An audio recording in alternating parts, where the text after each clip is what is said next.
Now, the next to the last paragraph on page 85. Much has already been said about receiving strength, inspiration, and direction, not suggestion, from Him who has all knowledge and power. If we've carefully followed directions, not suggestions, we've begun to sense the flow of His Spirit into us. To some extent, we become God-conscious. We've begun to develop this vital sixth sense, but we must go further, and that means more action. In other words, what's happened to us in these steps of 3 through 10, we've removed enough self-will that we're now becoming God-conscious. And by now we're beginning to receive some directions from God. Now, if the book says that God has all power and all direction, and I believe He does, the book says so, and it says God dwells within each of us, and I believe He does, the book says so, then it really stands to reason that you and I have within ourselves all the knowledge and all the power that we could ever need to handle any situation which comes up in the future.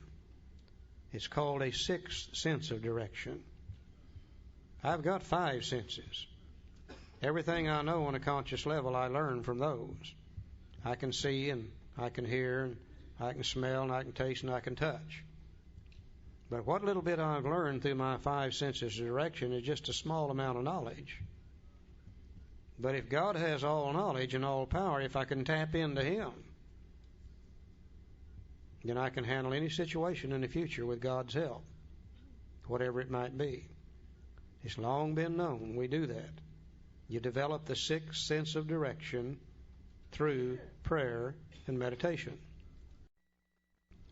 Most of us, we get here, I didn't know anything about meditation. I thought meditation is when you tried to clear your mind of all thought. Well, I've never been able to do that. When I wake up in the morning, that sucker turns on and it will not clear out. I thought maybe it was chanting, listening to soft music. That's probably some forms of meditation, but I knew nothing about any of it. I knew very little about prayer, even raised in church. I only knew 2 prayers. One went like this: Now I lay me down to sleep, I pray the Lord my soul to keep, and if I die before I wake, I'm not into that prayer anymore. That's dealing with death, and I don't want nothing to do with that. The other prayer that I used, and I bet you used it too, went like this: God, if you get me out of this damn mess, I swear I'll never do this again. Now I'm going to have to develop a life of prayer and meditation. Would seem to be impossible, wouldn't it? Bill Wilson is faced with the job of teaching people who are spiritually bankrupt how to pray and meditate, and Bill Wilson don't know how to do it either. Thank God he didn't. Because if he had really been knowledgeable, he would have written in such a manner that I could never have understood it. But he didn't know enough about it to be able to do that. What he did do is what he's done all the way through the book. He gives us some definite, valuable suggestions. And he said if we will use those in our lives today, we will develop our own life of prayer and meditation. He couldn't tell us how to pray and meditate, but he could tell us how to develop our own. He starts for just a few moments over on page 86. He tells us what to do when we go to bed at night. Here it is now in step 11. He said when we retire at night, we constructively review our day. Were we resentful, selfish, dishonest, or afraid? I believe that's step 4 again, isn't it? Yeah. Do we owe an apology? That must be steps 8 and 9 again. Have we kept something to ourselves which should be discussed with another person at once? I believe that's step 5 again. Were we kind and loving toward all? What could we have done better? Were we thinking of ourselves most of the time, or were we thinking of what we could do for others, of what we could pack into the stream of life? But we must be careful not to drift into worry, remorse, or morbid reflection, for that would diminish our usefulness to others. After making our review, we ask God's forgiveness and inquire what corrective measures must be taken or should be taken. There's steps 6 and 7 again. So what the book is really suggesting is when we go to bed at night, we sit down and kind of take another little inventory. Step 10 was during the day when we're disturbed. Step 11 is before we go to bed at night. We made up a little sheet here you could use. You can use anything you want to. The main thing is do we inventory or not? On one side of the sheet, we took the basic character defects: selfish, self-seeking, dishonest, frightened, inconsideration. We took all the other defects in the 12 and 12, which are the offshoots of those first four, put them on the left-hand side of the sheet and called them the personality characteristics of a self-willed person. We tried to find the opposite and put them on the right-hand side of the sheet. Call that the personality characteristics of a God-willed person. Now all we're trying to do is get from the left-hand side of the sheet to the right-hand side. And I can sit down at night with this little sheet and run down through it, making a few check marks. That shows me where I've been that day, shows me what I need to continue to work on. Never do I find myself on either side of the sheet.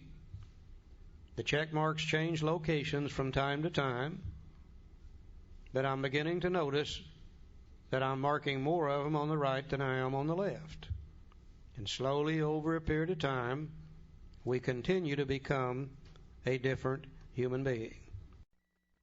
Now, I've learned one thing about my sobriety. I am going to inventory. I've got one or two choices. I can put it off and put it off and put it off and put it off until I'm so sick that I'm almost drunk. And then I start trying to dig myself out from under that mess. Or I can take just a few minutes each day. And by doing it a few minutes each day, I keep myself in reasonably good condition. And I'm in much less chance of drinking.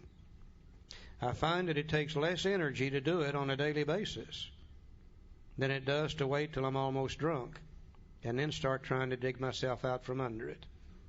A very definite, valuable suggestion. Okay. The next paragraph tells us what to do in the morning when we get up.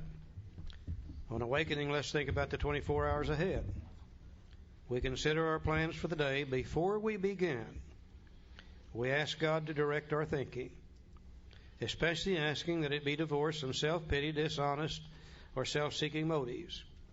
Under these conditions, we can employ our mental faculties with assurance, for after all, God gave us brains to use. Our thought life will be placed on a much higher plane when our thinking is cleared of wrong motives. Most of us get up in the morning, first thing we do is go to the bathroom. One guy told me the first thing he did was get on a treadmill. I said, man, you got a better bladder than I've got. I go to the bathroom first. Then we head for the kitchen. And we get a cup of coffee and maybe a little food, and we feed the body. We get the body taken care of, we go back to the bathroom again. And you ladies fix your hair, and we men fix our beards or faces or whatever. And we get that part of us done, we go to the closet. And we begin to pick out the clothes that's going to cover the body during the day. Got to make sure they match now. We've got to make sure they match. They're the right color. We spend lots of time on our clothes. After we get the body all taken care of, we feed the cat or the dog. We start out the door. We lock the door behind us. We don't want anybody to steal our junk. We go out to the car and we check the air and the tires and we check the fuel in the fuel tank. We turn the switch on, start the motor, and we take off down the road. But what did we do about our minds that morning? We took care of all the material things, including our body. What did we do about our minds? Our minds are going to run the whole show all day. Did we check the air there? Did we check the fuel level there? Did we feed the mind a little bit? If we would take 5 to 10 minutes in the morning to ask God to direct our thinking throughout the day, ask God to give us the right thought and action before we even start thinking about the day, then chances are our thoughts about the day are going to be in better shape. If we spend 5 minutes in the morning there, coupled with 5 minutes in the evening when we go to bed, there's no telling what we could do with our minds. If we spend as much time on our minds as we do on our bodies, my God, we could become anything, couldn't we? If you've spent 5 in the morning and 5 in the evening, you've still got 23 hours and 50 minutes to screw the thing up. It only takes a little bit of time. Very definite, valuable suggestion. In thinking about our day, we may face indecision.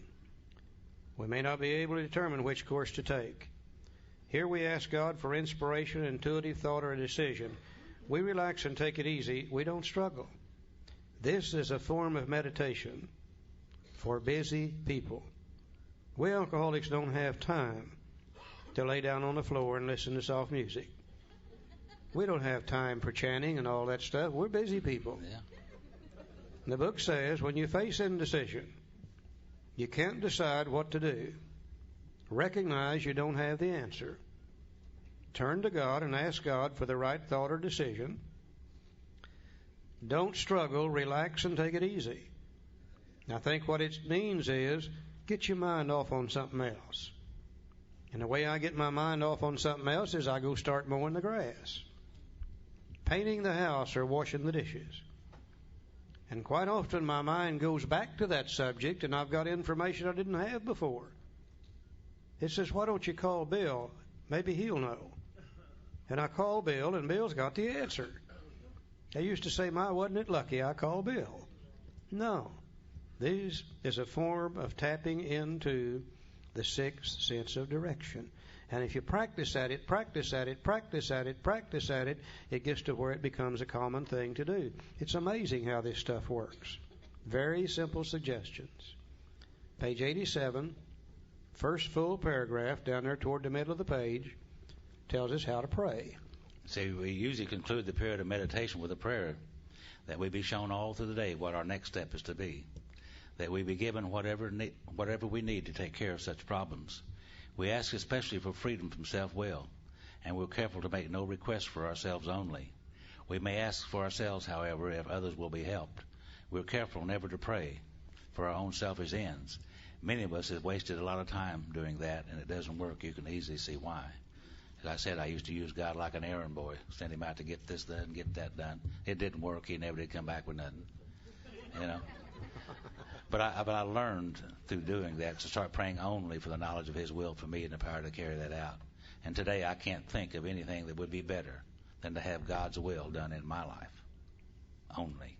It would be a whole lot better than anything that I could ever dream of. Because as I said here today, I am in places today in many, many areas of my life that you can't get to other than by God's grace. It cannot be done. You know, I was practicing this thing around, and one day I was listening to the radio, and I heard a song that I heard all my life. And it talks about having a plane of inspiration. And I heard this song all my life. It's called In the Garden. Any of you all know that song? And it came to me. I said, well, that's a song about prayer and meditation, isn't it? In the morning while the dew's still on the roses. That's about prayer and meditation. And I didn't know that. It just came to me. And I can read these things, and I can see these things today, and I know what they mean. I mean, I really do know what they mean. I don't know where that came from either. It certainly wasn't anything from me. I think it's God working in my life. I believe that. They said to me, pray only for knowledge of His will and the power to carry that out. I said, how in the hell is He going to know what I want?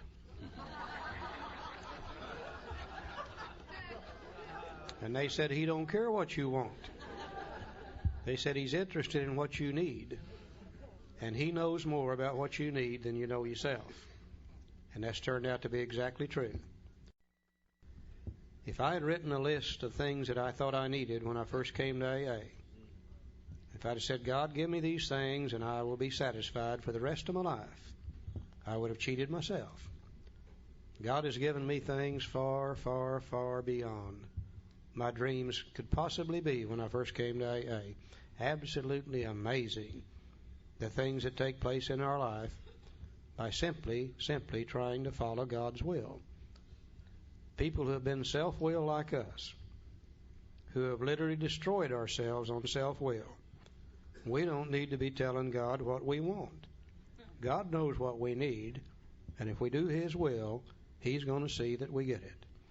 You know, who could ever dream years and years ago we could be sitting in this room today doing what we're doing?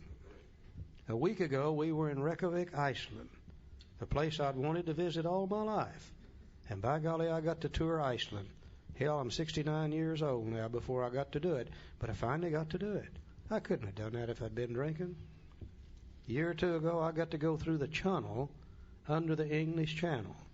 I read something in a magazine when I was a kid, about 9 years old. It said sooner or later the English and the French would build that thing. I said then, if they ever build it, I'm going to go through it. Finally, I got to go through the channel. and ride that damn channel train doing 200 miles an hour. Yeah, 60 years I dreamed that dream. Finally got to do it. Oh, yeah, God knows what we need. He's not interested in what we want. Page 87. Said if our circumstance Go ahead, Joe. We ask our wives or friends to join us in morning meditation. About 15 years ago, we were sitting in my living room, my wife over there in her chair and me in mine, and I'm reading my prayer and meditation stuff, and she's reading her prayer and meditation stuff, and she looked over and said, Joe, would you, she said, honey, that's what she said. Yeah. And I said, I'm not ready for that this morning. She said, no, you old silly thing. She said, I want you to read this for me and tell me what it says. I said, well, I can do that. So I read that for her, and I told her what it said, and I told her a lot more than she wanted to know about it. And the next morning she said, would you read this and tell me what this says? And I did, and we discussed that a little bit. And that kind of set up a little deal in our house of praying together and sharing together. And we hadn't done that before. And I've heard all my life those people that pray together stay together. Joe, how long has it been since you and Phyllis have had a divorce? It's been 21 years. Yeah. And I'd have never thought about that. She'd come up with that. Yeah. Bottom of page 87. As we go through the day, we pause when agitated or doubtful and ask for the right thought or action. We constantly remind ourselves we're no longer running the show. Humbly saying to ourselves many times each day, thy will be done. We are then in much less danger of excitement, fear, anger, worry, self-pity, or foolish decisions. We become much more efficient. We do not tire so easily. For we're not burning up energy foolishly when we were trying to arrange life to suit ourselves. It works. It really does. That's a full paragraph right there. We alcoholics are undisciplined, so we let God discipline us in the simple way we just outlined. If you'll follow these definite and valuable suggestions on page 86, 87, you will develop your own life of prayer and meditation. You'll make your conscious contact. You'll be able to tap into that sixth sense of direction. And it's amazing the things that we can learn by doing that.